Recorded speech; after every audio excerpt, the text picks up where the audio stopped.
Hey Squishies, back again with another vlog. This is Dirty Pair episode 8. Something about love and women exploding. This was a funny one, because while I was watching the episode, there were things that really bothered me about it. But then sitting and thinking about it afterwards, I realized that I was kind of misinterpreting what was happening, and I think now I like it more in the 5 minutes since I finished watching it. So basically what happened in this one, Yuri gets a message from her childhood friend Billy Galette, or Gallet. He tells her that he's basically, it's a very short message, but the implication is that he's finished this Lucia, the ship that he promised to build when they were both 7, and she should now come to him. And, being the romantic sort that she is, Yuri is excited and thinks that, this is her true love and, her fairy tale moment and all that stuff. And that's what I initially disliked about it, because that's, ridiculous. And gets to this characterization of Yuri that crops up sometimes that feels like she often plays at being sort of flighty and overly obsessed with romance and appearance and that kind of thing. The girly girl kind of thing to Kei's tomboy. But it's an act, because underneath that, she's as much of an elite spy / cop / general problem solver that Kei is. They're a team, and they work as a team. And here it feels like she's falling into that character and threatening to tear the team apart. And so I was not really liking that. But then, sitting there, I realized that really this is an episode about Kei. It's an episode about how Kei reacts to this situation. Yuri gets this mysterious message from some boy she hasn't seen in 12 years, which, by the way, Yuri is 19 apparently. That's a little younger than I thought she was. I thought they were early 20s, but okay. Obviously just their general attitude to life and their physicality, they couldn't be that old. I had them pegged as early 20s. Apparently they're a little younger than that, but okay, whatever. Or at least Yuri is. I don't think we know for certain what Kei's age is, but I imagine they're about the same. Anyway, and I guess it's worth remembering, anime characters always skew young.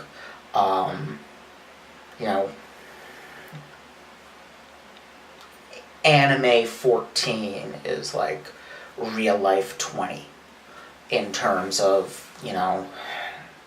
what the characters get up to. The kind of stuff they're capable of taking on. That said, one thing I wanted to comment on, the pun in Lucia is great, because the message is From Russia with Love, which is the title of the first James Bond novel, I think. Or is Casino Royale first and From Russia with Love second? Regardless, From Russia with Love is one of the early James Bond novels, and definitely the first appearance of, actually no, I don't know if that's true. I think it was Smersh, not Spectre, that was the villains in that one. Whatever. The point is, that's what they're referencing with the ship being named Lucia. If you listen to how they pronounce it, it's Rusia, which is identical to the Japanese pronunciation of Russia, which in Russian is Rusia. So closely related, Rusia, Lucia, etc. Remembering that C sounds often become she in Japanese, in fact almost always. And R's and L's are interchangeable, and because essentially there is no L, there's just R, but it's often pronounced in a way that to English-speaking ears sometimes can sound L-like, depending on like regional accents and stuff. Anyway, point is, Lucia and Russia are homophones in Japanese. So it's from Russia with Love, and it's referencing the spy DNA that is so very strong in this show. Like, spy thrillers are clearly one of its major sources. It's like spy thrillers, 70s science fiction, and professional wrestling. That's like the DNA of Dirty Pair. Regardless, getting at like the way I was misinterpreting this isn't an episode about Yuri, this is an episode about Kei. This is about how Kei responds to the possibility that Yuri will leave, and Kei responds with love. Kei responds by putting Yuri's wishes and life ahead of her own, by calling in the fake job. Which, by the way, holy shit, W3A. We know about these kidnapped engineers, we know where they are, but we're not going to lift a finger to help them because nobody's paying us to. And we're not going to do jack shit about the problems of one of our top agents because nobody's paying us to. Wow. I mean, I get it, they're a business, but wow, fuck you guys. But like I said, they're a business, so that almost goes without saying. Sooner or later, every business will fuck over whoever necessary to make a buck. That's what they exist for. Anyway, it's disappointingly non-utopian though, especially after the last episode and its utopianism. Regardless. That then leads into the part where I was really unhappy, which was Kei lying to Yuri. Kei knows Billy is dead, and she lies to Yuri, saying that first she tells Yuri that he's on the ship, and then she tells Yuri,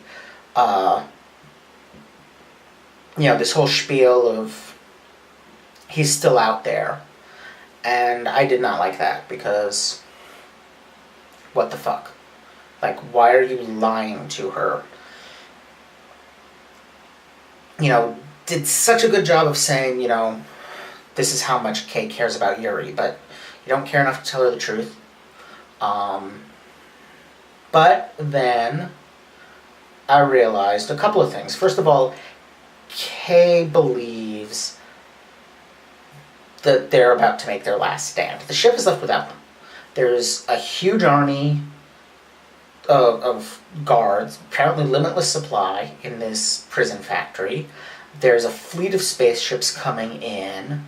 They've got their shotgun rocket launcher things and their jetpacks, and that's it. And it's just two of them. The whole way the end of the episode is framed is like heroic last stand. Now we know that they're going to get out of it because they're the Dirty Pair, but we don't actually see it. All we see is them making this last stand. And so part of it is, let her die happy. What difference does it make? Then I realized actually, no, it goes even further than that, because Kei tells Yuri that Billy's on the ship. Yuri goes to the ship. She's there long enough to say, "Hey Billy, where are you?" and have the engineers on the ship tell her, "Billy's dead." Which means Kei, yes, lied to Yuri, but in a way that inevitably results in her finding out the truth almost immediately. And Kei knows this. And Kei knows when Yuri comes back that Yuri knows that Billy's dead, because how could she not find out? Which makes that final scene between them all the more powerful, because it makes the conversation so much more layered. It's not just, hey, Kei saying, hey, continue to believe that Billy is out there, and Yuri saying, yes, I will continue to live in the fantasy. It's them agreeing, knowingly, that the fantasy that Yuri has apparently had her whole life, since she was 7, that fantasy is what was important. Billy was a cipher. He Bill Cipher. He was a shadow. She has no idea who he is or what he's like. She just has the fantasy of him building his ship and coming back for her one day, and it's a childish fantasy. But it's a childish fantasy that she's always held on to, and that she's derived something from. And there's no reason to let go of that just because it's not true. It never mattered if it was true, because it was always just a fantasy, and it was never going to be anything but a fantasy. And so that final scene is Kei essentially giving Yuri permission to carry on the fantasy, and Yuri doing so. It really shows an enormous amount of understanding between the two of them, and honesty, as opposed to me initially thinking that there was a lie going on here.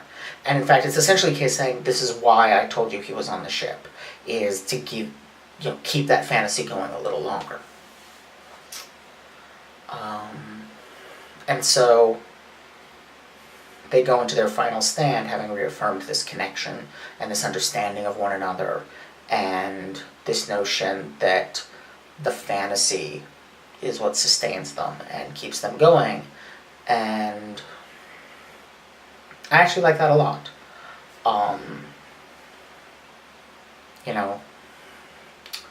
Because that goes back to the thing I was saying about how Yuri has this performance she puts on of being, the girly girl. And it's not that she doesn't like and value quote-unquote girly things. It's not that these things are less valuable. She values them, and therefore they're valuable. That's what valuable means. It has value to someone. But it's not the entirety of who she is. It's something she deliberately takes onto herself, which makes it part of who she is, because that choice is part of who she is. But she's not that stereotype. She's not just that stereotype. There is depth to her,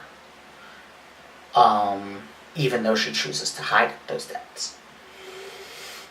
And I like that a lot again. What else? There was something else I wanted to comment on that was unrelated to this. I'm momentarily blanking on what it was. I had it a second ago. I was thinking about it, and then I got sidetracked. There was a lot of callbacks to past episodes in this. First of all, the fantasy that Yuri goes into is exactly the trap that Kaya laid for Kei, that she saw right through. When they were delivering the whatever it was to the incredibly distant planet, and the massive pirate fleet ambushed them, and Kaya, who was this childhood friend, long lost love of Kei, was trying to use that to manipulate her into giving him access to the cargo, and she turned it right back against him and blew him up. And it was wonderful. And so I think that contributed to my initial what the hell regarding this episode, because we're cheering for Kei seeing through that bullshit, and here's Yuri falling for it. In fact, for most of the episode, I thought the big reveal was that Billy was the one who had kidnapped the engineers to build the ship that he had promised Yuri, and he was going to turn out to be evil. Which is a possibility Kei floated. I like that that's not what happened, because I was feeling that was very, obvious and cliche, and again, rehashing the Kaya thing, except in a way that makes Yuri look bad, in exactly the same way that the Kaya thing made Kei look good.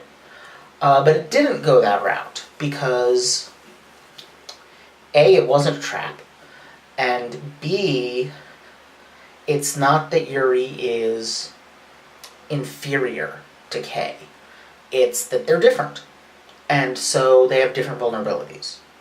A trap that Kei sees through easily, because Kei is more cynical about romance most of the time, though it's still something that excites her and she cares about. She's also a little more guarded about it, and less romantic in the sense of aromantic, in the sense of, someone who, visualizes things in, fairy tale type terms. She's less like that. And she's, more aggressive, a little bit, I think, more devious in some respects than Yuri, but I think Yuri is better at navigating complex social situations, which is a different kind of deviousness. I guess Kei is more cunning and Yuri is more devious, kind of, is how I would put it.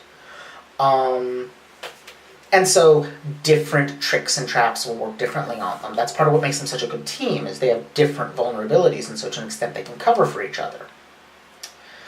But the other thing it recalls is Kryados, the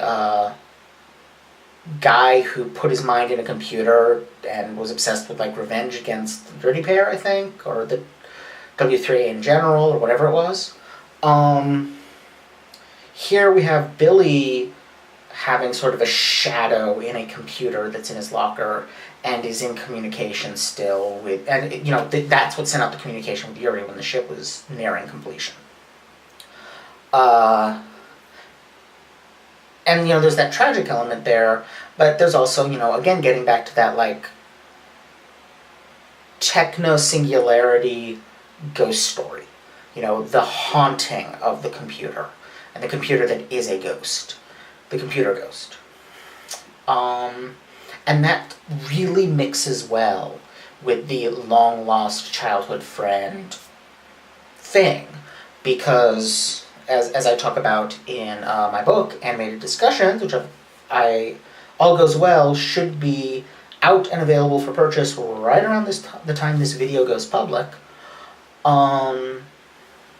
That, as I talk about there, I have a chapter on actually time travel and trauma, but for part of it I talk about ghosts, and ghosts as expressions of memory. And I've talked about this in Replay as well. There's a few times where it comes up in Final Fantasy VI, that ghosts are, narratively speaking, memories of the dead imprinted onto the world. They're a reification of that tendency to, vividly remember lost loved ones at certain moments, to see someone who has died all over the place when you're in mourning.